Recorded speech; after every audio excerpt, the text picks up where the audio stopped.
The fluorescent lights of the emergency room buzzed above me like agitated insects, making my already pounding headache worse. 3 hours. We'd been waiting for 3 hours, and my 7-year-old son Ethan sat beside me with an ice pack pressed against his swollen left eye, the skin around it darkening to a deep purple blue.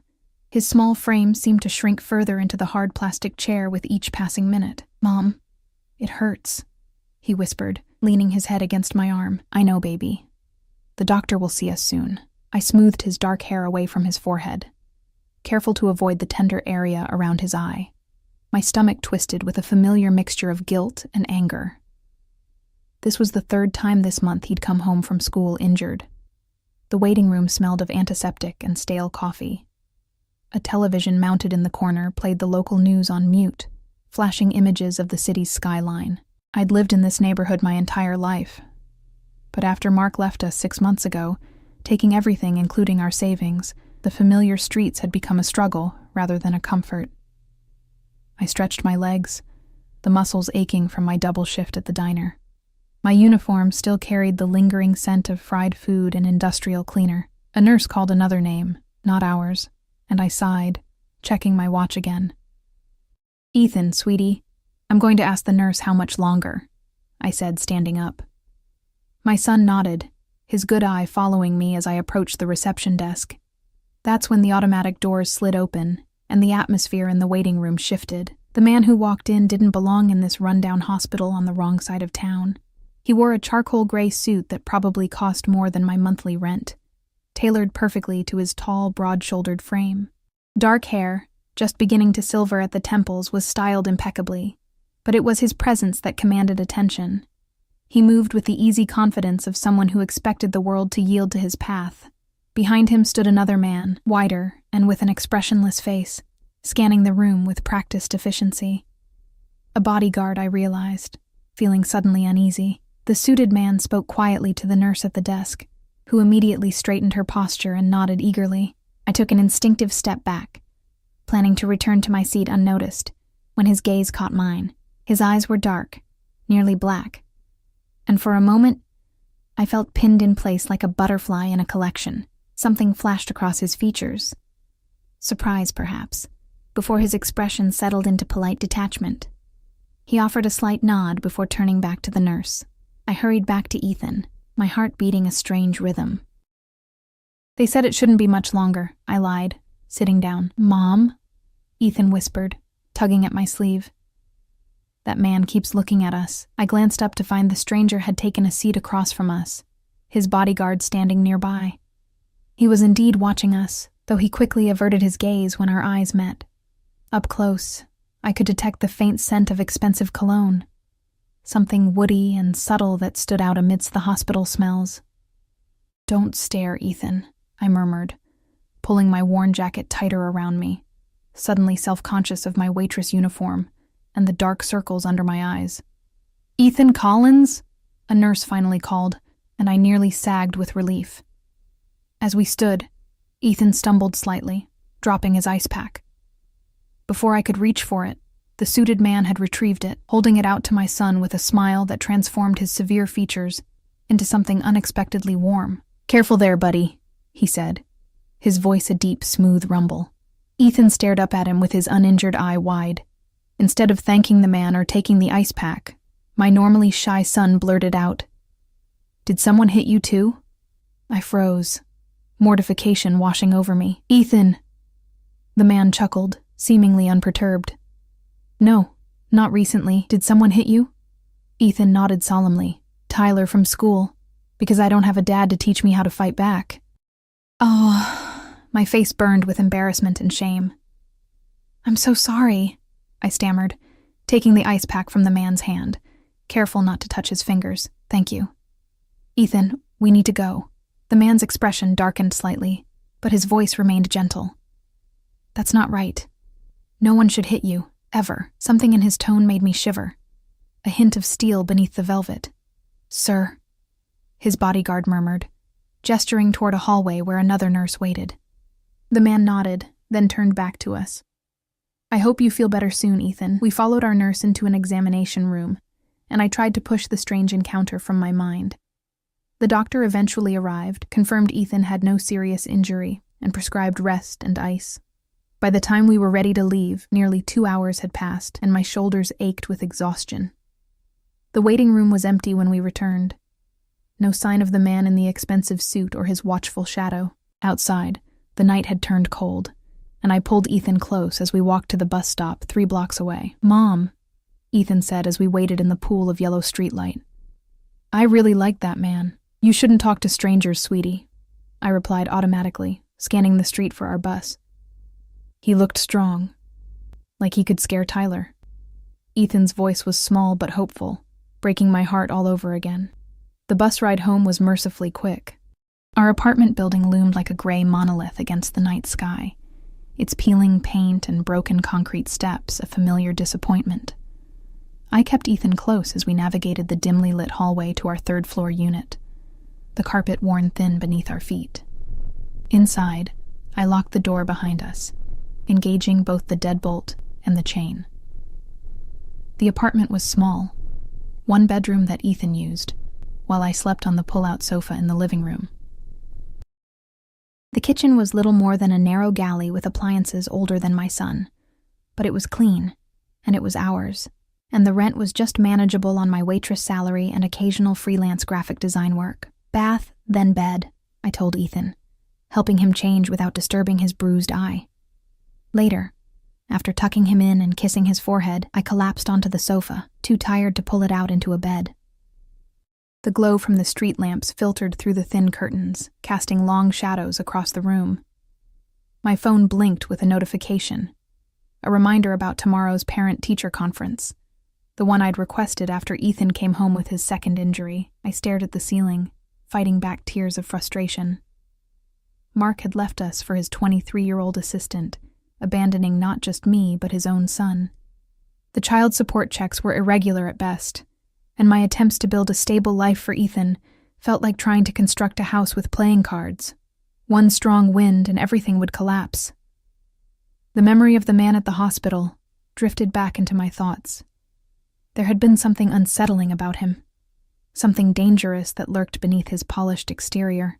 Men like him didn't belong in our world of discount groceries and past due notices. Sleep eventually claimed me, but my dreams were restless, filled with dark eyes watching me from shadows. Morning came too quickly. I woke with a crick in my neck and the sound of Ethan already up, the cartoon voices from the television providing a cheerful counterpoint to my groggy state. After a quick shower and 2 cups of instant coffee, I felt almost human. "How's the eye?" I asked, examining Ethan's face. The swelling had gone down somewhat, but the bruise had deepened to an angry purple-black. "Better," he said, though his wince when I gently touched the skin around it told me otherwise. "We're going to talk to your teacher today, okay? This can't keep happening." Ethan looked down at his cereal bowl. "Tyler says I'm a baby because I don't know how to fight." I knelt beside his chair, taking his small hands in mine. "Fighting isn't something to be proud of, sweetie. And you are not a baby. You're the bravest, smartest boy I know." His smile was hesitant but genuine, and I felt a fierce surge of love and protectiveness. I would figure this out, somehow. We left the apartment at 8, giving us enough time to walk to the school since I couldn't afford the bus fare for both of us this morning. The autumn air was crisp, the sky a clear, hard blue. Ethan chatted about his science project as we walked, his injured eye momentarily forgotten in his excitement about the solar system model we'd worked on the previous weekend. I was so absorbed in his description of Jupiter's moons that I almost didn't notice the black SUV that crawled to a stop beside us. The tinted window rolled down, revealing the same man from the hospital, his expression unreadable. My heart stuttered, and I instinctively pulled Ethan closer to me. "Can I help you?" I asked, trying to keep my voice steady. "Good morning, Ms. Collins," he said, and the fact that he knew my name sent a chill down my spine. "I was hoping to speak with you and your son." "How do you know my name?" I demanded, taking a step back, ready to run if necessary. The man's lips curved into a slight smile. "The hospital forms last night, I happened to notice." He paused, seeming to register my fear. "I apologize for startling you. I merely wanted to offer my assistance." "We don't need help from strangers," I said firmly, though the threadbare sleeve of my coat and the bruise on my son's face argued otherwise. Mom! Ethan tugged at my hand, his eyes wide with excitement rather than fear. It's the man from the hospital. The stranger's smile widened, genuine warmth reaching his eyes. Hello again, Ethan. How's the eye today? It's okay, Ethan replied, stepping forward despite my restraining hand. Are you following us? The man laughed, a rich sound that seemed to vibrate in the air between us. No, not exactly. Let's just call it a fortunate coincidence. He reached into his suit jacket and I tensed, but he withdrew only a business card. My name is Gabriel Russo. I own several businesses in the city. He extended the card toward me, but I made no move to take it. What do you want, Mr. Russo? I asked, the name tickling something in the back of my mind. I'd heard it before, though I couldn't place where. Gabriel Russo placed the card on the edge of the SUV's window. I'd like to help. No strings attached. Please, be my dad, Ethan suddenly blurted out, causing both Gabriel and me to stare at him in shock. Ethan! I gasped, mortification washing over me for the second time in less than 24 hours. But Gabriel didn't laugh or dismiss my son. Instead, his expression softened, something like pain flickering in his eyes. That's quite an offer, he said gently, but I think your mom might have something to say about that. I was about to apologize for my son's outburst when I noticed the time on my watch. We're going to be late, I said, tugging Ethan away from the SUV. Thank you, but we have to go. At least take my card, Gabriel insisted, in case you change your mind about the help. Against my better judgment, I reached out and took the heavy cream-colored card, slipping it into my pocket without looking at it. Goodbye, Mr. Russo. As we hurried away, I could feel his eyes on us, watching until we turned the corner. Mom, why can't he be my dad? Ethan asked as the school came into view, its brick facade welcoming despite my apprehension about the upcoming meeting. Because we don't know him, sweetie, and people don't just become dads like that. I squeezed his hand. Besides, you have me. We're a team, remember? Ethan nodded, but the longing in his eyes remained. It was a look I'd seen too often since Mark left. The desperate need for a father figure, for the family that had been torn apart. As we entered the school building, I pushed Gabriel Russo from my thoughts. I had more immediate concerns. A son with a black eye, a bully who needed to be stopped, and the daily struggle to keep our fragile world from crumbling beneath our feet. Little did I know, the business card burning a hole in my pocket would change everything, for better or worse. The meeting with Ethan's teacher, Ms. Peterson, went about as well as I'd expected, which is to say, not well at all. We take bullying very seriously, Ms. Collins, she said, her voice carrying the rehearsed quality of someone who had delivered this speech too many times. But we need to consider that Ethan might be sensitive. I leaned forward in the uncomfortable plastic chair, fighting to keep my voice level. Sensitive? My son has a black eye. That goes beyond sensitivity, don't you think? Ms. Peterson adjusted her wire-rimmed glasses, her gaze flicking to Ethan, who sat drawing quietly at a table in the corner of the classroom. Tyler comes from a difficult home situation. We're working with him on appropriate expressions of emotion. And meanwhile, my son becomes his punching bag? The frustration I'd been containing threatened to spill over. This is the third incident, Ms. Peterson. What exactly will it take for the school to intervene? She sighed, folding her hands on the desk between us. We've scheduled a meeting with Tyler's parents for tomorrow.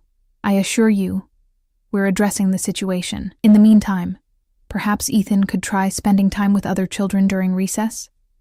He tends to isolate himself. Because he's afraid, I wanted to scream, because coming to school has become a daily exercise in fear. Instead, I nodded stiffly, recognizing the dismissal in her tone. The school bell rang, signaling the start of classes. Thank you for your time, I said, gathering my purse and standing. The words tasted bitter. Ethan looked up as I approached. Can I stay in today? He asked hopefully, his uninjured eye bright. I shook my head regretfully. I have to work, sweetheart. But I'll pick you up right after school, and we can have pizza for dinner, okay? His small smile was worth more than all the money in the world. I hugged him tightly, breathing in the clean scent of his hair, before reluctantly leaving him in Ms. Peterson's care. Outside, the autumn air felt sharper than it had earlier. Or perhaps it was just my mood that had soured. I checked my watch. just enough time to walk to the diner for my shift if I hurried. The card in my pocket seemed to weigh more with each step, and finally, at a stoplight, I pulled it out. The cream-colored cardstock was thick, expensive, with Gabriel Russo embossed in matte black letters. Below his name was a phone number and the words Russo Enterprises in elegant script. Nothing else. No title, no address, no indication of what enterprises he oversaw. I turned the card over, running my thumb across its smooth surface. The name still triggered something in my memory, but I couldn't quite place it. On impulse, I pulled out my phone and typed Gabriel Russo Boston into the search bar. The results loaded as I continued walking, and I nearly tripped over a crack in the sidewalk when I saw the headlines. Russo family donates $5 to Children's Hospital. Gabriel Russo acquires waterfront property for development. Authorities question links between Russo Enterprises and organized crime. That last headline made my blood run cold. I clicked on the article, scanning it quickly. It was from 3 years ago, speculating about connections between several legitimate businesses and suspected criminal activities. Nothing conclusive, just insinuations and unnamed sources, but enough to make my earlier unease solidify into genuine alarm. Gabriel Russo wasn't just wealthy. He was potentially dangerous, and for some reason, he had taken an interest in us.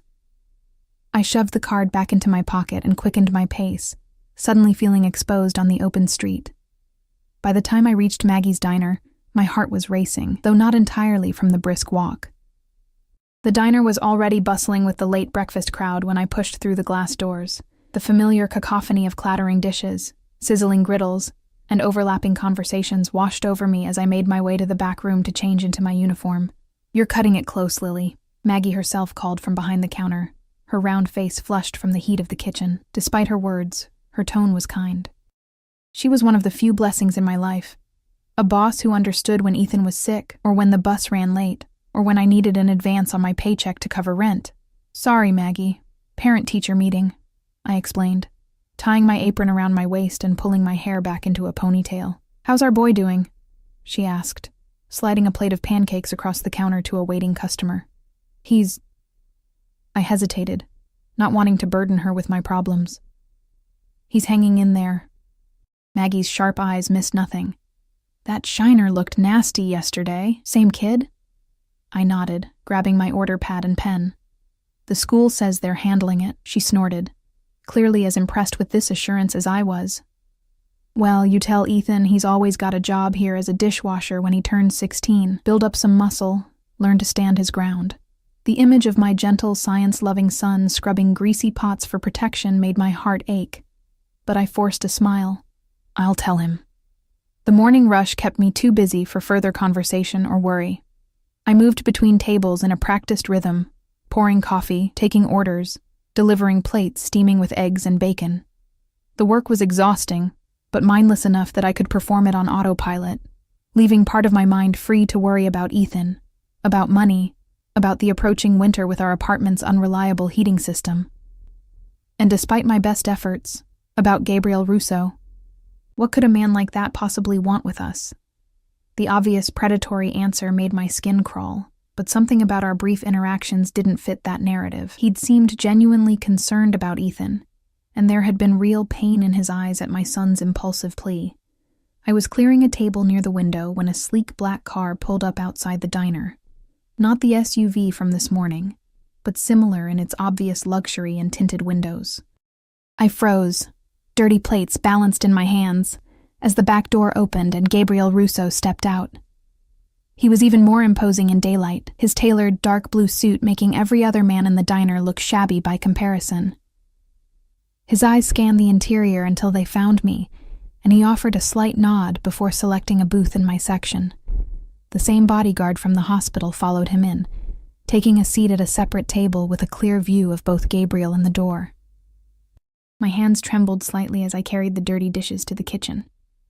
Through the service window, I could see Maggie staring openly at our new customer. "Sweet heaven," she whispered as I approached. "Is that Gabriel Russo in my diner?"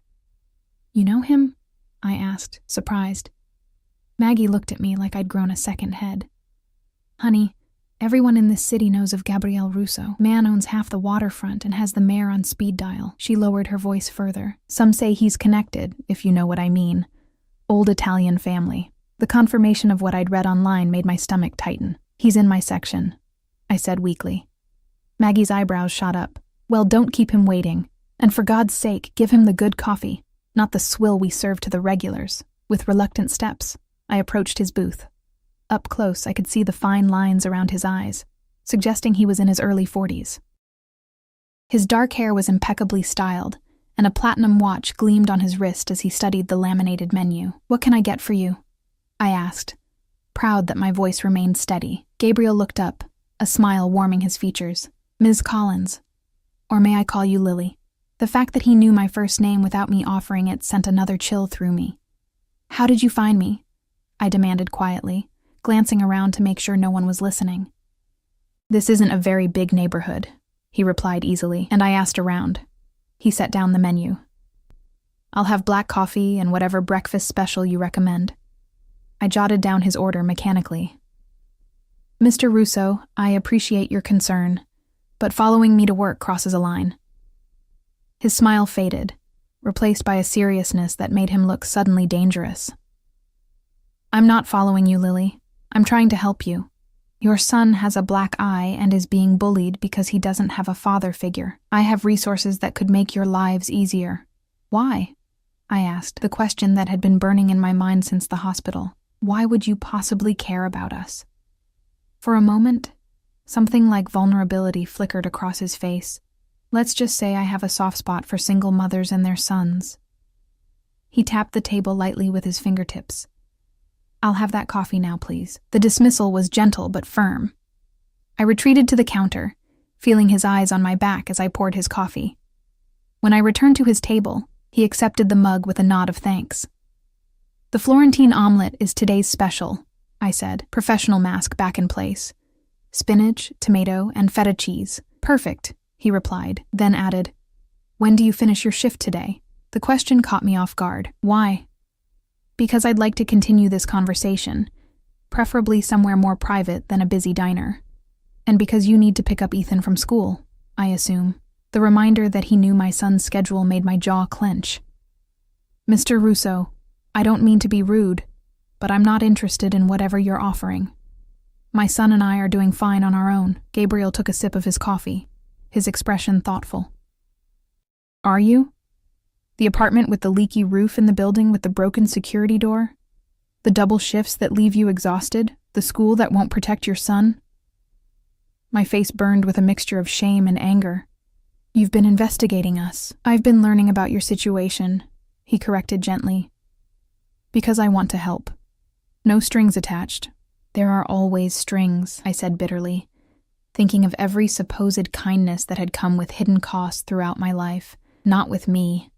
Gabriel reached inside his jacket and pulled out an envelope, placing it on the table between us. This is for Ethan, a college fund to start. It's already set up in his name. I stared at the envelope, not touching it. I can't accept that. You can and you should, for his sake. He pushed it toward me. I finish at 2:30, I heard myself say, the words escaping before I could stop them. But I need to pick up Ethan by 3. Gabriel nodded, satisfaction evident in his slight smile. I'll have a car waiting. We can pick up Ethan together. The thought of getting into a car with this man, this stranger who might be connected to organized crime, sent a wave of panic through me. No. I'll meet you somewhere after I get him. Gabriel studied me for a moment, then inclined his head in acceptance. The public library on Maple Street, 4 o'clock. Bring Ethan. They have an excellent children's section where he can read while we talk. A public place, with witnesses and security cameras. It was as safe as this meeting could be. I nodded stiffly, then turned to put in his breakfast order, leaving the envelope untouched on the table. Throughout the rest of my shift, Gabriel Russo remained in his booth, working on a sleek laptop and making occasional phone calls in a low voice. He ordered nothing else but coffee, which I refilled silently whenever his cup emptied. His bodyguard was equally quiet, nursing a single cup of coffee at his own table for the entire time. At exactly 2:30, Gabriel closed his laptop and stood, leaving $100 bill under his coffee cup. The envelope was gone, but as he passed me on his way out, he pressed something into my hand. A small, weighty object wrapped in a napkin. "For Ethan," he murmured. And then he was gone, the bell above the door jingling in his wake. When I unwrapped the napkin, I found a small, intricately detailed model of Jupiter, complete with its distinctive red spot and tiny moons.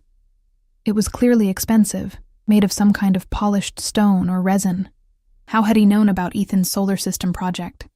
The gift was thoughtful, personal in a way that made it difficult to dismiss. I slipped it into my purse, alongside the $100 tip I'd tried and failed to refuse from Maggie.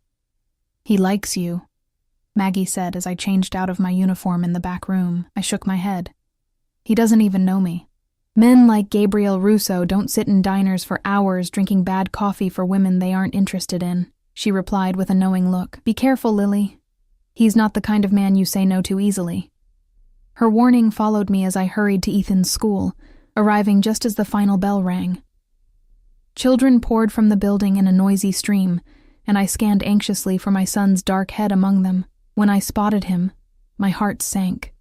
His clothes were rumpled and dirty, and though his black eye was no worse, his expression was dejected in a way that hurt more than any physical injury. "What happened?" I asked as he reached me, kneeling to brush dirt from his jacket. "Nothing," he mumbled, not meeting my eyes. "Ethan, please, I need to know." He shrugged, the gesture so adult on his small frame.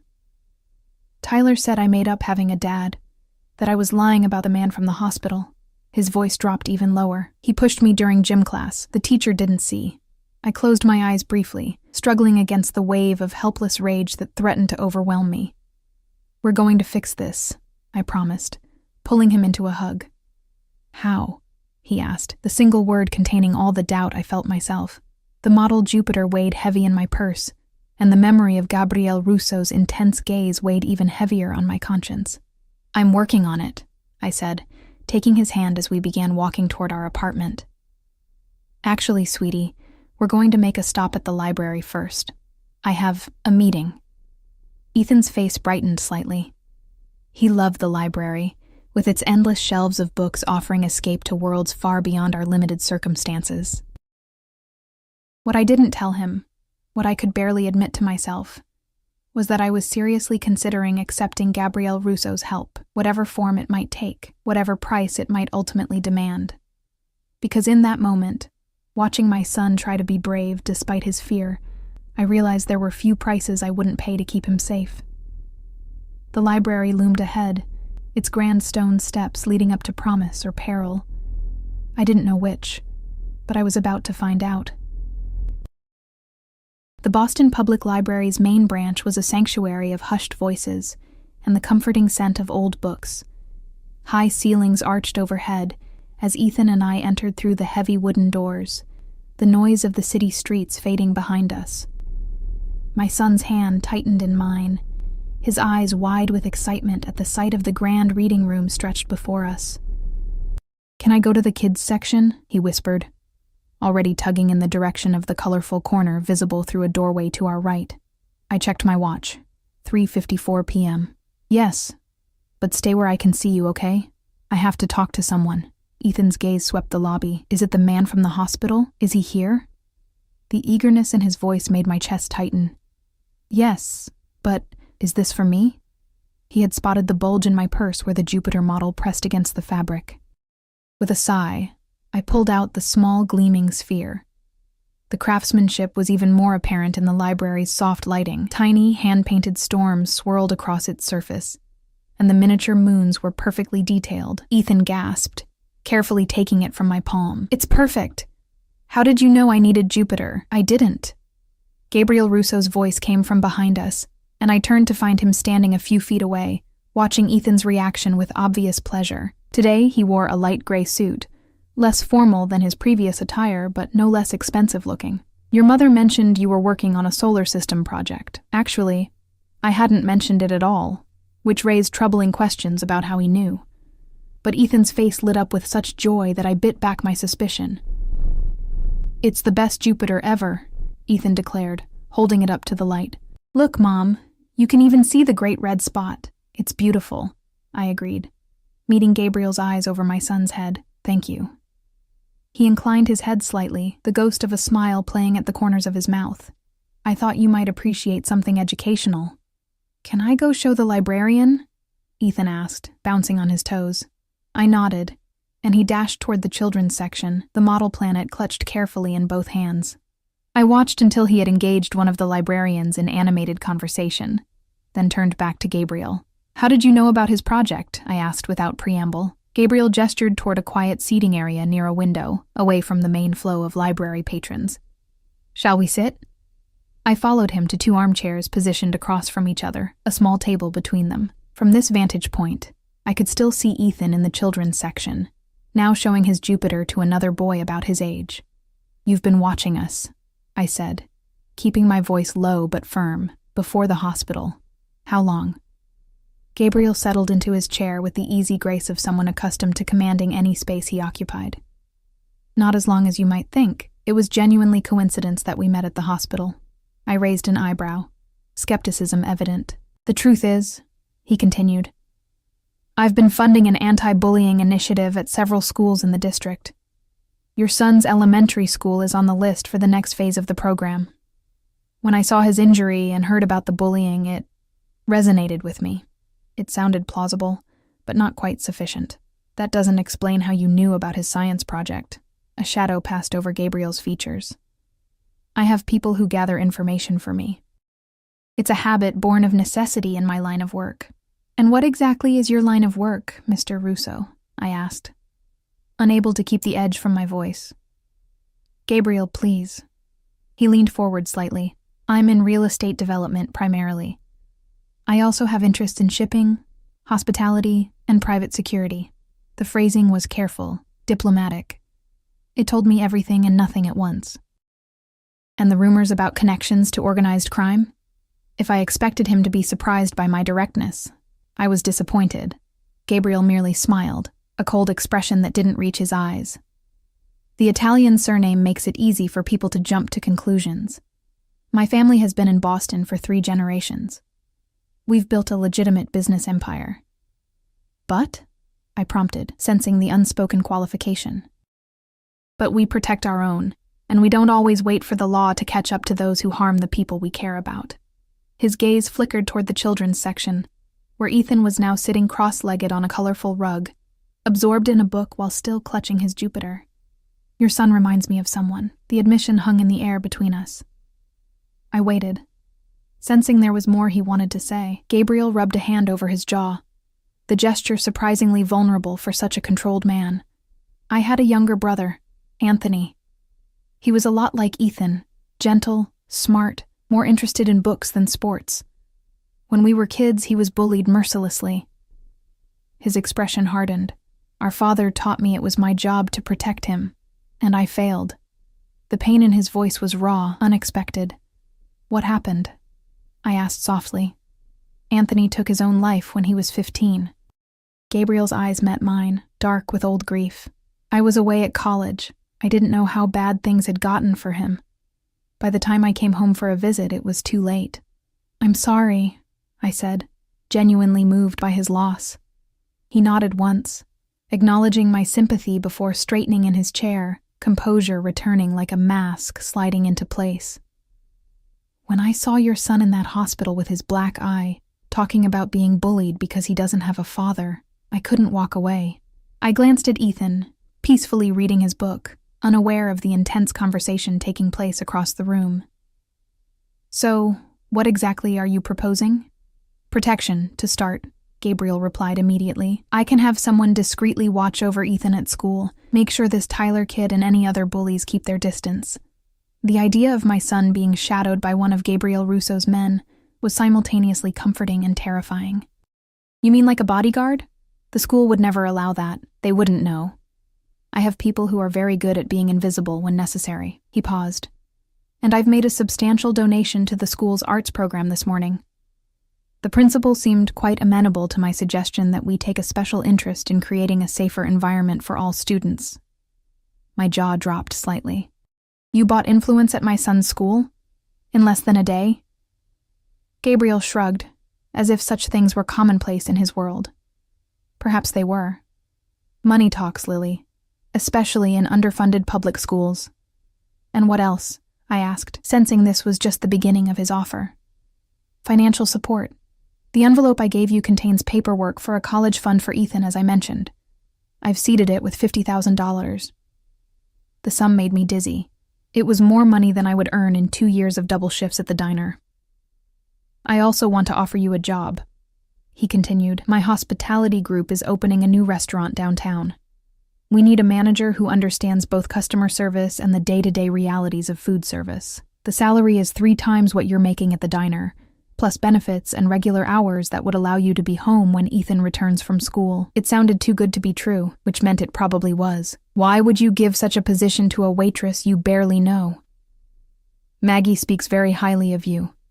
She says you practically run that diner when she's not there. Gabriel smiled slightly at my surprised expression. Yes. I spoke with her before you arrived for your shift today. She also mentioned you have a degree in business administration that you've never been able to use.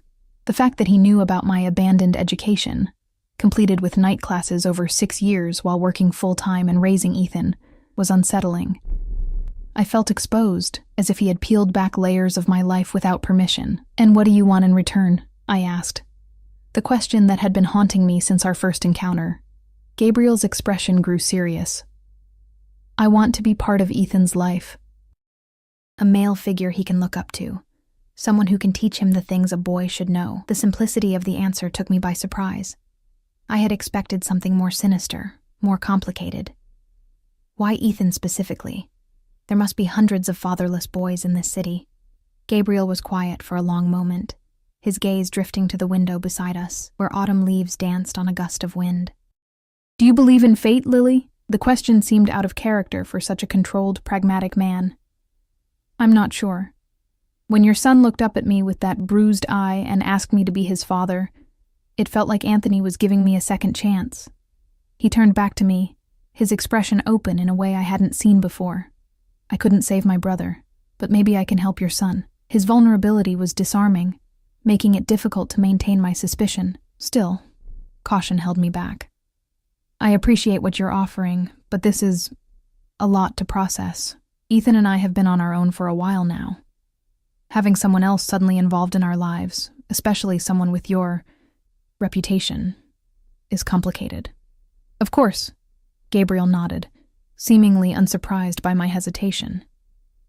Take some time to think about it. The job offer stands regardless of your decision about my involvement with Ethan. I frowned, confused.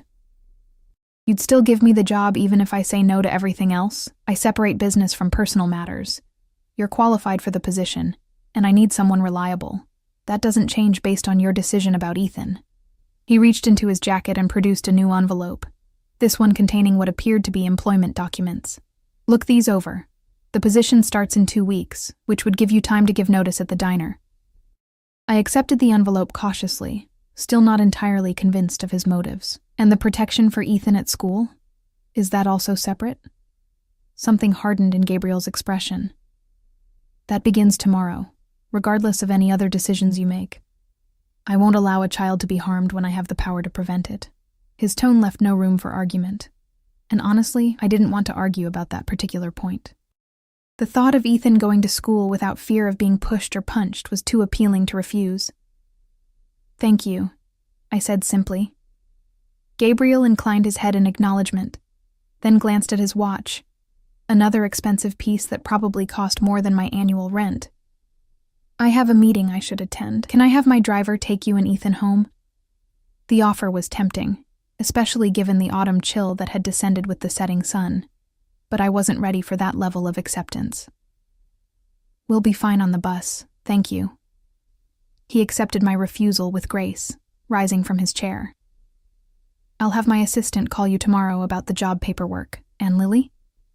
His voice softened slightly. I know this seems overwhelming, but I promise you, my intentions are good.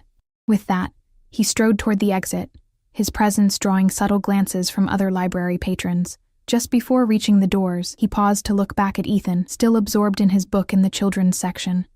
Something like longing crossed his features before he disappeared into the gathering dusk outside. I sat for several minutes, trying to make sense of everything that had transpired. The 2 envelopes felt heavy in my hands.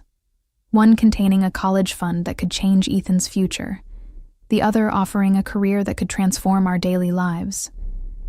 Both gifts from a man who might be dangerous, who had investigated us without permission, who wanted to insert himself into our carefully constructed world of 2. "Mom?" Ethan appeared at my side, clutching a stack of books along with his Jupiter model. "Can we check these out?" I nodded automatically, rising to help him with his selection. As we approached the checkout desk, I noticed a man in a dark coat sitting near the entrance, his attention seemingly fixed on a newspaper. When we passed him on our way out, he folded the paper and followed at a discreet distance. One of Gabriel's men, already watching over us. The realization should have frightened me. But instead, I felt an unexpected sense of security as we boarded the bus for home. That night, after Ethan was asleep, I spread the contents of both envelopes on the kitchen table. The college fund documentation was legitimate, established through a reputable firm. The job offer was equally real. A management position at a new restaurant called Vesuvio, opening in the heart of the financial district. The salary made my breath catch, enough to move us to a safer neighborhood, to buy Ethan new clothes and books, to perhaps even save for a modest house someday. My phone buzzed with a text message from an unknown number. "The position is yours if you want it. No strings attached. GR." As if he had sensed my continued skepticism even from a distance. I stared at the screen, torn between gratitude and wariness. There was something unnerving about his ability to anticipate my thoughts, to appear exactly when we needed help, to offer solutions to problems I hadn't even voiced aloud. Yet beneath the suspicion, another emotion was taking root. A fragile, tentative trust. Gabriel Russo was clearly a powerful man with questionable connections, but his pain over his brother's death had been genuine. His concern for Ethan seemed sincere, and regardless of his motives, the opportunities he offered could change our lives for the better. I texted back before I could overthink it. "I'll take the job. Thank you." His response came seconds later. "You won't regret it. Car will pick you up at 10 a.m. tomorrow to see the restaurant." I set the phone down, my decision made. Whatever Gabriel Russo's true intentions were, whatever complications his presence might bring to our lives, the potential benefits outweighed the risks. For Ethan's sake, I was willing to step into the unknown. The morning dawned bright and crisp, sunlight streaming through our thin curtains as I helped Ethan prepare for school. He seemed lighter somehow, his movements more confident as he packed his Jupiter model carefully into his backpack to show his science teacher. "Will I see Mr. Russo again?" he asked as I combed his hair, the bruise around his eye now faded to a yellowish green. "Maybe," I said carefully. "He's going to help us out for a while." Ethan's face brightened. Is he going to stop Tyler from being mean to me? The innocent question made my heart ache. "I think so, sweetheart. And your school is starting a new program to make sure all kids are treated kindly." "Because of Mr. Russo?" I nodded, unable to deny Gabriel's influence. "He cares about making sure you're safe." I knew he was nice, Ethan declared with the simple confidence of childhood, even though he looks scary sometimes. I had to smile at his perceptiveness. Sometimes people can be both, I suppose. We walked to school together, the morning routine unchanged except for the prickling sensation between my shoulder blades, the awareness of being watched, protected. At the school gates, I knelt to hug Ethan goodbye, holding him perhaps a moment longer than usual. "Have a good day, baby. I love you." "Love you too, Mom." He hesitated, then added in a whisper, "Don't worry. I'll be okay today." His confidence was new, stemming from the knowledge that someone powerful was looking out for him. As I watched him disappear into the building, I caught a glimpse of a man in a dark suit standing near the playground, his attention casually but unmistakably focused on my son. One of Gabriel's men, keeping his promise. The sight should have disturbed me, but instead, I felt a weight lift from my shoulders. For the first time in months, I didn't have to worry about Ethan being hurt or afraid at school. I turned away, heading back toward our apartment to prepare for my meeting at the new restaurant. Whatever bargain I had struck with Gabriel Russo, this moment of relief made it worth the price. The black car arrived precisely at 10, its driver professional and courteous as he held the door for me. As I settled into the leather back seat, I caught sight of a small gift box on the seat beside me, tied with a simple blue ribbon. A note card rested on top, bearing a now familiar handwriting. For new beginnings. GR. Inside the box was a delicate silver pendant, a small, perfect star suspended on a fine chain. Nothing ostentatious or inappropriately intimate, just a tasteful gesture to mark my new position. As the car pulled away from the curb, I fastened the necklace around my throat, the cool weight of the star resting against my collarbone like a promise. Or perhaps a warning. Vesuvio wasn't just a restaurant, it was a statement. Located on the ground floor of a gleaming glass tower in the financial district, its exterior featured elegant stone archways and hand-forged iron details that somehow married modern sophistication with old-world Italian charm. As the driver pulled up to the entrance, I felt acutely aware of my simple sweater and slacks, clothing I'd considered professional until this moment. Ms. Collins. A young woman greeted me at the door, her sleek ponytail and impeccable suit making me feel even more underdressed. I'm Vanessa, Mr. Russo's executive assistant. Welcome to Vesuvio.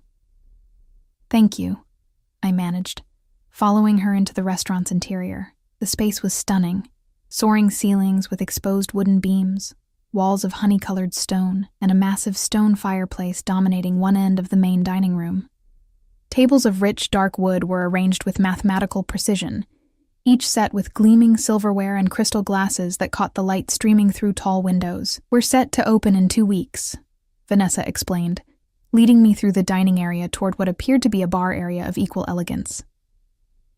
Mr. Russo is particularly hands-on with this project. He's waiting for you in the private dining room. I touched the star pendant at my throat nervously. I'm not sure I'm qualified for this, I admitted, the grandeur of the establishment making my years at Maggie's Diner seem woefully inadequate preparation. Vanessa paused, turning to face me with an assessing look. Mr. Russo doesn't make mistakes in his hiring decisions, Ms. Collins.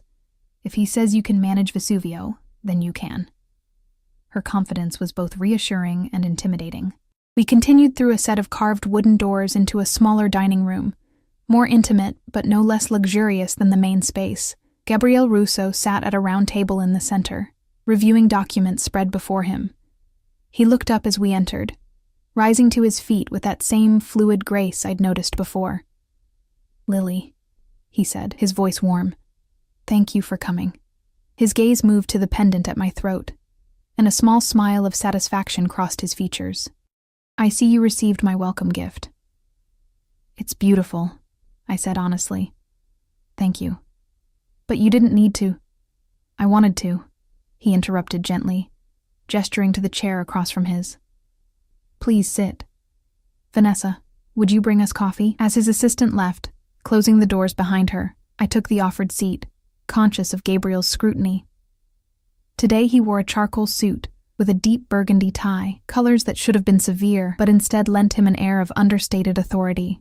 Did you review the employment documents? He asked, gathering his papers into a neat stack and setting them aside. I nodded. The terms are extremely generous. They reflect the position's importance, he replied.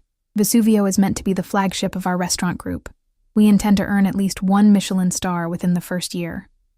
The casual mention of such lofty ambitions made my stomach tighten with anxiety. Gabriel, I've never managed anything more upscale than a neighborhood diner. I don't know the first thing about Michelin stars or fine dining protocol but you know how to manage people, he cut in smoothly. You understand customer service, inventory management, scheduling, and crisis handling. The rest can be taught. He leaned forward slightly. I have a team of experts who will train you over the next 2 weeks.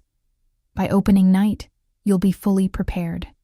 His confidence in me was both flattering and bewildering. Why not hire someone with experience in this type of establishment? Gabriel's expression turned contemplative. Experience comes with habits and attitudes that are difficult to change. I prefer to find intelligent, adaptable people and shape them to my standards. His gaze was direct, unwavering. You're smart, hardworking, and you have something to prove, both to yourself and for your son. That makes you more valuable than someone with 20 years in fine dining who believes they already know everything. Put that way, it made a certain kind of sense, though I still suspected there were other motivations he wasn't sharing. Vanessa returned with a silver coffee service, pouring 2 cups before discreetly withdrawing again. The coffee was rich and fragrant, nothing like the burned brew I served at the diner. "How was Ethan this morning?" Gabriel asked, watching me over the rim of his cup. "Good," I said, surprised by the genuine interest in his tone. Confident, even. He took his Jupiter model to show his teacher. Gabriel nodded, satisfaction evident in his expression. "And did you notice anything different at the school?" "You mean, besides the man watching the playground?" I raised an eyebrow. "Subtlety isn't really your strong suit, is it?" A small smile played at the corners of his mouth.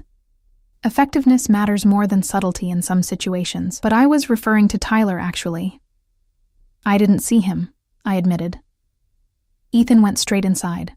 "Tyler has been moved to another class," Gabriel said, setting down his cup. "His parents received a job offer in another district. Better pay, better hours. They'll be moving by the end of the month, but in the meantime, the school felt it best to separate the boys." The calculated manipulation behind this revelation should have alarmed me, but instead I felt a surge of relief so powerful it bordered on gratitude. "You arranged all that overnight? I told you, Lily. I protect what's mine." The words were spoken softly, but with an undercurrent of steel that sent a shiver through me. "Ethan isn't yours," I reminded him gently. Gabriel's expression softened. "No, but he asked for my help. That's enough." Before I could respond, the doors opened again, and a tall, imposing man in chef's whites entered. His stern expression and military straight posture immediately commanded attention. "Ah, Chef Marconi," Gabriel said, standing to greet the newcomer. "This is Lily Collins, our new manager." Chef Marconi assessed me with critical eyes, his handshake firm to the point of discomfort. "You have restaurant experience?" His Italian accent was thick, his tone skeptical. 6 years at Maggie's Diner," I replied, refusing to be intimidated, "and a business degree." He made a noise that might have been dismissal or acceptance. It was hard to tell. "We have much work, very little time. You must learn quickly." "I'm a fast learner," I assured him, straightening my spine. Gabriel observed our exchange with evident amusement. "Chef Marconi is the best in the city. Poached directly from Milano last year. He'll be handling the culinary side while you manage the front of house and business operations." What followed was a whirlwind tour of the restaurant, the state-of-the-art kitchen gleaming with copper and stainless steel, the temperature-controlled wine cellar stocked with bottles whose values made me lightheaded, the reservation system, the staff quarters, the security measures. Each area had an expert waiting to begin my education, and by noon, my head was swimming with information. Gabriel remained present throughout, observing more than participating, his attention divided between the restaurant preparations and me. Occasionally, I would catch him watching me with an expression I couldn't quite decipher, something between assessment and possessiveness. At one point, as I was reviewing the wine list with the sommelier, Gabriel's phone rang. He stepped away to take the call, his voice too low to overhear, but his posture stiffening noticeably. When he returned, his expression was carefully controlled, but tension radiated from him. "I apologize, but I need to attend to something," he told me, checking his watch. "Vanessa will continue your orientation. I'll have the driver take you to pick up Ethan when you're finished here." "Is everything okay?" I asked, concerned by the subtle change in his demeanor. Gabriel's smile didn't reach his eyes. "Just business. Nothing for you to worry about." He hesitated, then added, "Would you and Ethan join me for dinner tonight? At my home?" The invitation caught me off guard. We had moved from chance meetings to job offers to dinner invitations in the span of 2 days, a pace that left me struggling to find my footing. "I don't know if that's—" "Please," he said, the word sounding unfamiliar in his mouth, as if he rarely had cause to use it. "I'd like Ethan to see where I live, and we have some things to discuss regarding your new position." It was the mention of Ethan that gave me pause. Bringing my son to this man's home seemed like a significant step, an acknowledgement of Gabriel's growing role in our lives. Yet he had already done so much for us, and refusing felt both ungrateful and potentially unwise. All right, I agreed cautiously. What time? 7. Relief flickered across his features. The driver will collect you both. And Lily? He reached out, adjusting the star pendant where it had shifted slightly off-center at my throat. The brief touch was impersonal, yet somehow intimate. Thank you for trusting me. With that, he was gone, leaving me with Vanessa and the distinct impression that I was being drawn deeper into Gabriel Russo's world with each passing hour.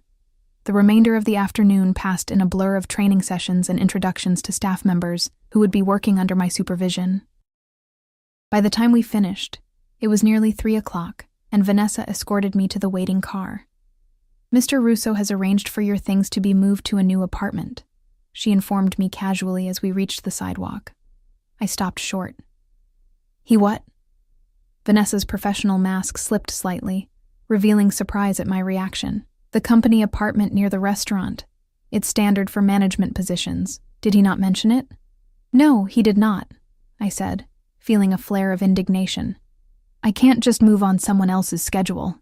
Ethan has school. The apartment is in the same school district, she assured me. And it's fully furnished, with better security than your current building. Mr. Russo thought you would appreciate the convenience, especially with your new hours. The presumption was breathtaking, yet also oddly considerate. A safer home, closer to work, presumably nicer than our current apartment. These were things I would want for Ethan. That Gabriel had arranged them without consultation, however, felt like an overreach. Please tell Mr. Russo that I appreciate the offer, but I need to discuss any move with my son first, I said firmly. And in the future, I'd prefer to be consulted about decisions that affect our lives. Vanessa's eyes widened slightly, and I got the impression that few people pushed back against Gabriel Russo's arrangements. Of course, Ms. Collins. I'll relay your message. The car ride to Ethan's school gave me time to collect my thoughts. Gabriel was rapidly becoming a dominant force in our lives, rearranging pieces as if we were figures on a chessboard. His intentions seemed benevolent, but the speed and scope of his involvement left me breathless and wary. Yet I couldn't deny the tangible improvements already taking shape. A prestigious job with triple my previous salary, protection for Ethan at school, the bully who had tormented my son conveniently relocating. These were real benefits, not empty promises. When we pulled up to the school, Ethan was waiting at the pickup area, chatting animatedly with a teacher's aide. His face lit up at the sight of the sleek black car, and he bounded over as the driver opened my door. "Mom, we had the best day," he exclaimed, climbing in beside me with more energy than I'd seen from him in months. Mrs. Peterson let me show my Jupiter to the whole class, and nobody was mean, and I got to sit with Mason at lunch, and there's going to be a science fair next month. His excitement was contagious, his earlier fear and dejection nowhere to be seen. I hugged him close, breathing in the scent of school glue and the peanut butter sandwich he'd had for lunch. "That's wonderful, sweetie. I'm so glad you had a good day." As the car pulled away from the curb, Ethan finally registered our surroundings. "Whoa, whose car is this? It's fancy." "It belongs to Mr. Russo," I explained carefully. "Actually, he's invited us to his house for dinner tonight. Would you like to go?" Ethan's eyes widened. "Really?" "Yes. Do you think he has a pool? Or a game room?" "Tyler says rich people always have game rooms." I smiled at his enthusiasm, while mentally noting that he'd apparently still had some interaction with Tyler, despite the class change. "I don't know, but we can find out. And speaking of changes," I took a deep breath. "Mr. Russo offered me a new job, at a fancy restaurant downtown." "Is it better than the diner?" Ethan asked, perceptive as always. "Yes, quite a bit better. Better hours, better pay. I'd be home in the evenings to help with homework and tuck you in." His small face turned serious. "You wouldn't be tired all the time?" The question pierced my heart. I hadn't realized how aware he was of my exhaustion, how much he'd noticed the dark circles under my eyes, and the way I sometimes fell asleep mid-story. "No, I wouldn't be tired all the time," I promised. "And there's something else." Mr. Russo has an apartment we could move to. It would be safer than our building, and closer to my new job. What do you think about that? Ethan considered this, his brow furrowed in concentration. Would I still go to the same school? Would I still see my friends? Yes, it's in the same school district, I assured him. He nodded slowly. I think that would be okay. Then, with the directness only children can manage, he asked, Is Mr. Russo going to be like a dad to me? The question caught me off guard. We've only just met him, Ethan. He's helping us out, but that doesn't make him family. But he could be, right? His eyes were hopeful, making my chest ache. He's nice, and he gave me Jupiter, and he made Tyler stop pushing me. I chose my words carefully. Mr. Russo seems to care about you, and he wants to help us. But becoming someone's dad is a big thing, sweetheart. It takes time and, well, it's complicated. Ethan absorbed this with a thoughtful expression. Tyler said his dad moved to California and got a new family. He said dads leave all the time. The casual cruelty of children never ceased to amaze me. Some dads do leave, I acknowledged, thinking of Mark with a familiar twist of bitterness. But that doesn't mean all dads do, and it's never the child's fault when a parent leaves. Never. Ethan leaned against me, suddenly quiet. I think Mr. Russo would be a good dad. He looks strong, and he has a nice car, and he doesn't yell like Tyler's dad. The simplicity of his criteria made me smile despite my concerns. Those are good things, but there's more to being a parent than that. Let's just get to know him better first, okay? No rushing into anything. He nodded, content with this answer for now, and turned his attention to watching the city pass by outside the window. I did the same, noticing we were heading into an area of Boston I rarely had occasion to visit, the exclusive Beacon Hill neighborhood, where historic brownstones commanded prices that made my new salary look like pocket change. The car slowed, then turned down a tree-lined street where autumn foliage created a canopy of red and gold overhead. We pulled up before a stately 4-story townhouse, its brick facade distinguished by black shutters and a glossy black door with a brass knocker. This is where Mr. Russo lives, Ethan whispered, eyes wide with wonder. I guess so, I replied, equally impressed despite myself. The driver opened our door, and we stepped out onto the sidewalk.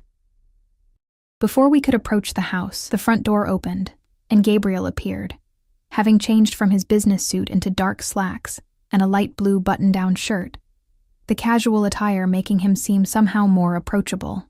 Welcome, he said, his smile genuine as he took in Ethan's awestruck expression. I hope you're hungry. My housekeeper has prepared something special. As we climbed the steps to the entrance, I noticed the subtle presence of security, a camera above the door, the man sitting in a parked car across the street, the reinforced quality of the door itself.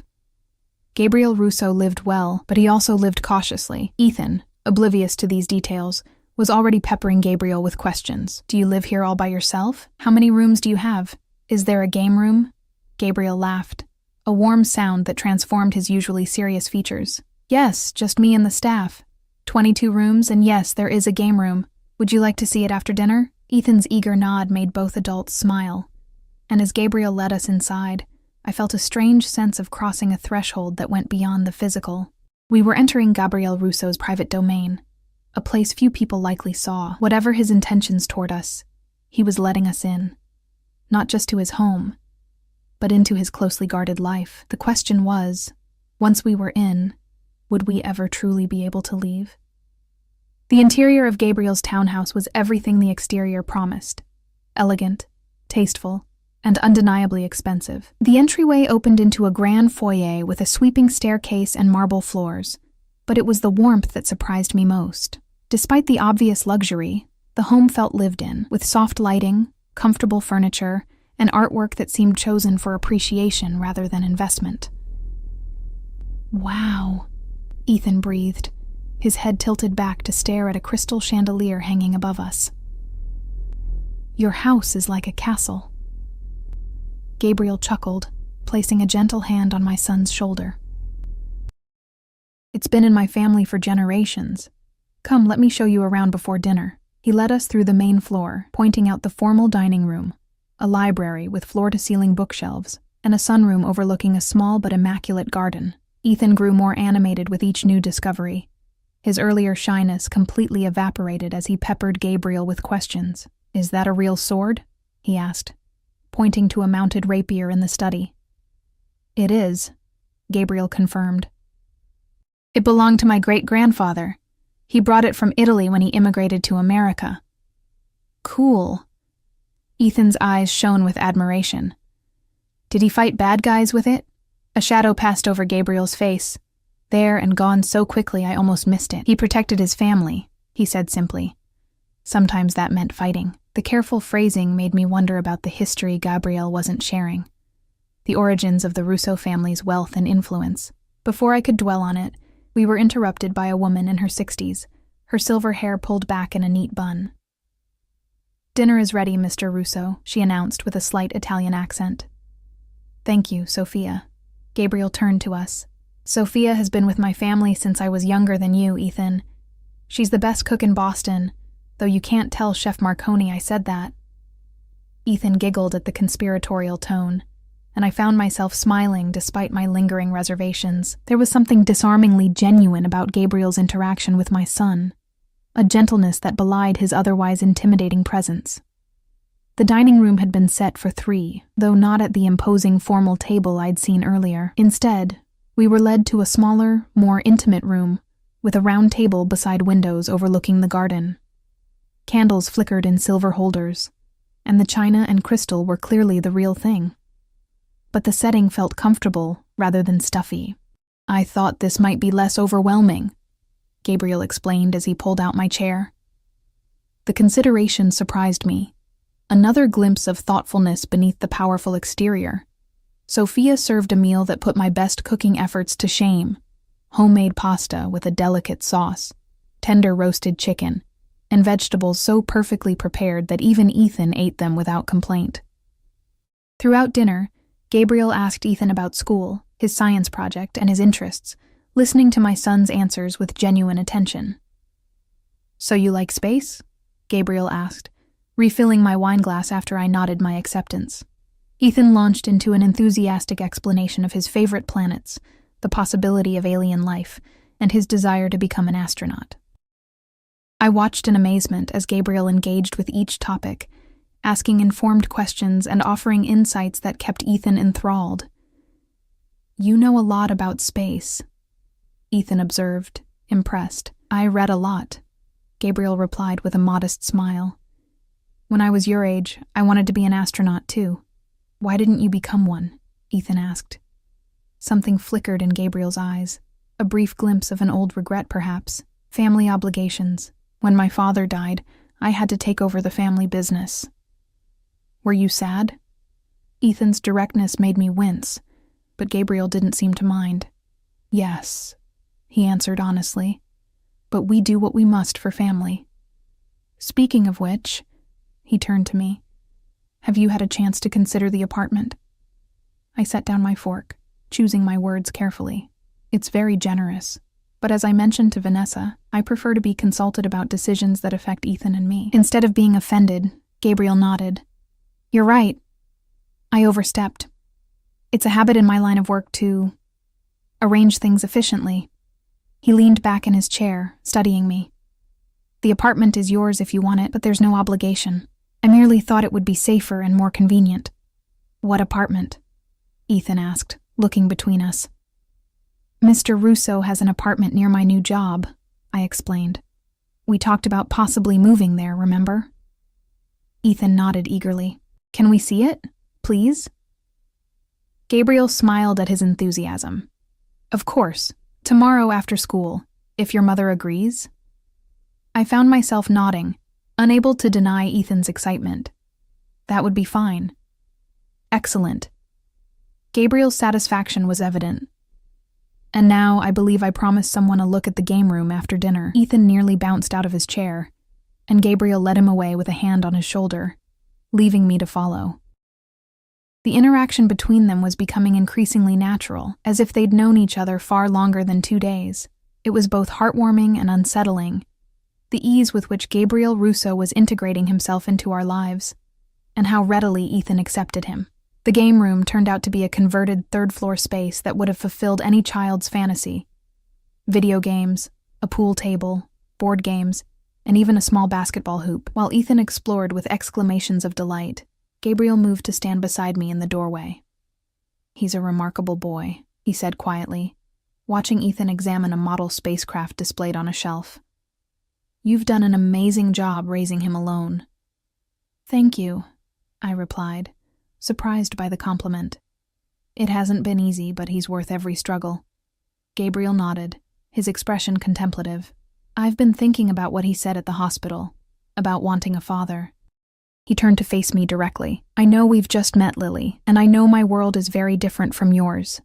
But I meant what I said about wanting to be part of Ethan's life." The intensity in his gaze made me take a small step back. "Gabriel, I appreciate everything you've done, but this is moving incredibly fast. We barely know you. Yet you trust me enough to bring your son to my home," he pointed out. "To consider taking the job, the apartment?" "That's different," I insisted, though the distinction felt increasingly blurry. "Those are practical matters." Gabriel's smile held no humor. "Nothing about my interest in you and Ethan is purely practical, Lily."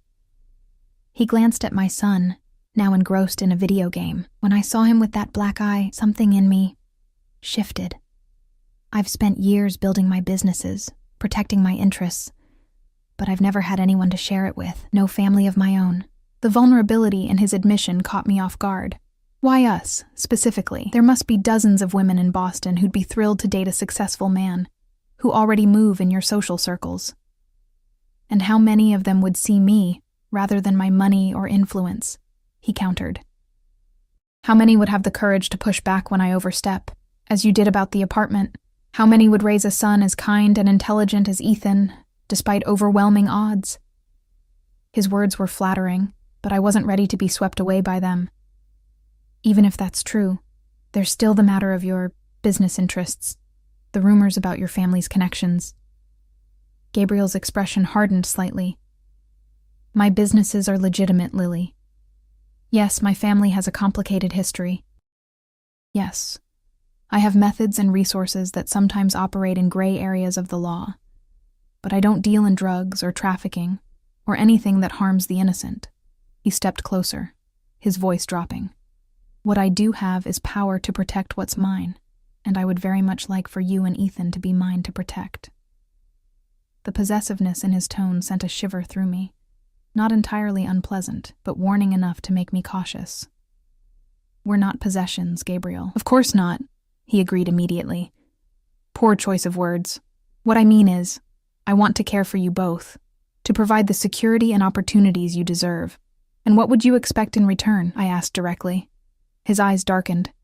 Your loyalty, your trust, and eventually, perhaps, your heart. The bluntness of his answer left me momentarily speechless. Before I could formulate a response, Ethan's excited voice broke the tension. Mom! Mr. Russo! Look at this game. Can we play together? Gabriel's expression softened immediately as he turned toward my son. Absolutely. I warn you, though, I'm quite competitive. As they settled on the couch with controllers in hand, I took the opportunity to gather my thoughts. Gabriel Russo was offering us a life I could never provide on my own. Security, comfort, opportunities for Ethan. But he was also asking for a commitment I wasn't sure I was ready to make. His world was foreign to me, potentially dangerous, and he himself remained largely a mystery. Yet watching him with Ethan, the genuine patience he showed in teaching my son the game, the way he celebrated when Ethan scored a point, the respect with which he treated a 7-year-old's opinions, it was difficult to maintain my reservations. Whatever else Gabriel Russo might be, his affection for my son seemed authentic. The evening stretched on, comfortable in a way I hadn't expected. Eventually, Ethan's energy began to wane, his eyelids drooping despite his protests that he wasn't tired. I think it's time we headed home, I said, checking my watch with surprise. It was nearly 10, well past Ethan's usual bedtime. Of course. Gabriel set down his controller. I'll have the car brought around. No. Ethan protested, suddenly alert. I don't want to go yet. Ethan, I began, using my mom means business tone. "It's a school night, buddy," Gabriel said gently. "You need your rest. But how about this? If your mom agrees, you can come back this weekend. We could set up that science project you were telling me about." Ethan looked to me with pleading eyes. "Can we, Mom? Please?" The eagerness in his face made refusal difficult. "We'll see," I said, the parents' universal non-commitment. "For now, say thank you to Mr. Russo for dinner and the games."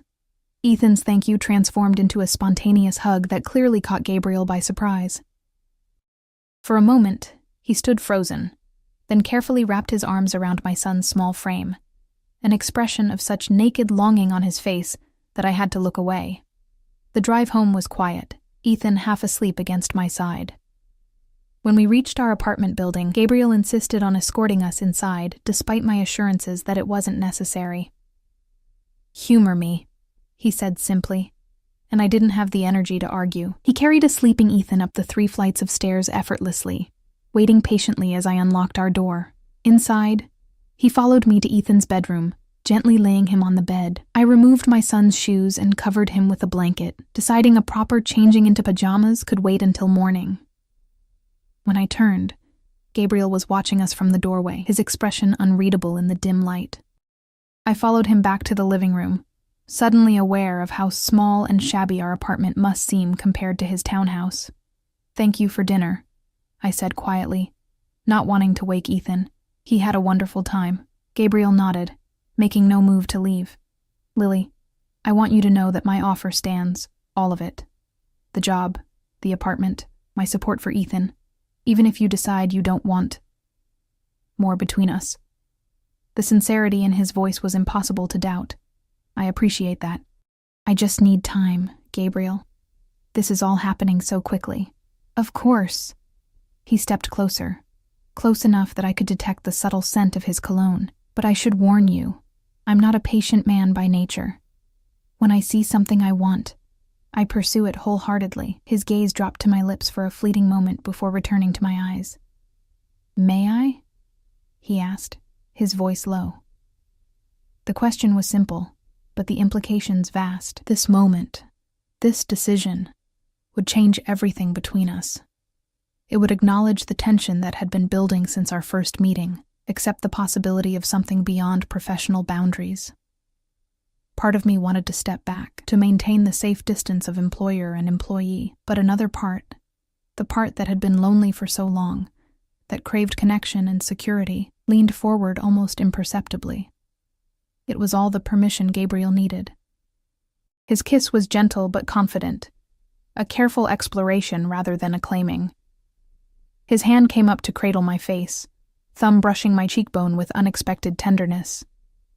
When we parted, his eyes remained closed for a heartbeat longer than necessary, as if savoring the moment. "I should go," he said, though he made no immediate move to leave. "Yes," I agreed, equally reluctant. At the door, he turned back. "I'll send the car for you tomorrow morning, 8 o'clock. We still have much to cover at the restaurant before opening." I nodded, the reminder of my new reality, of how completely my life had transformed in just 2 days, bringing me back to earth. "Good night, Lily," he said, his voice a caress. "Good night, Gabriel." After he left, I stood for a long moment with my back against the door, fingers touching my lips where I could still feel the pressure of his kiss.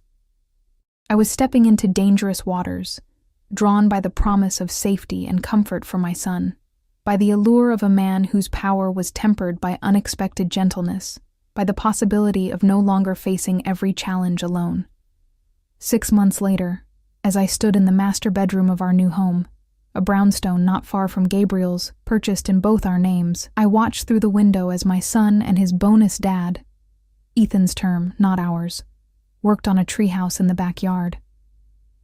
Gabriel's men still maintained a discreet presence in our lives, ensuring our safety without intrusion. Vesuvio had opened to rave reviews, its success cementing my position and confidence. There were still moments when Gabriel's other world intruded, hushed phone calls, unexpected meetings, the occasional appearance of men whose purposes I chose not to question. But true to his word, he had kept that part of his life separate from ours, creating a bubble of normalcy within the extraordinary circumstances. "Mom, look," Ethan called, waving excitedly from the half-constructed treehouse platform. Gabriel steadied him with a protective hand, looking up to meet my gaze with a smile that still made my heart skip. Life with Gabriel Russo wasn't perfect or ordinary. It was complex, occasionally frightening, and had come to us through the strangest of circumstances, a boy with a black eye and a desperate plea to a stranger. But watching my son flourish under the protection and guidance of a man who had chosen us, who guarded our happiness with the same fierce dedication he applied to all his endeavors, I couldn't regret the path we'd taken. Some might call it a deal with the devil. I preferred to see it as finding family in the most unexpected place, and creating our own version of happily ever after, complications and all.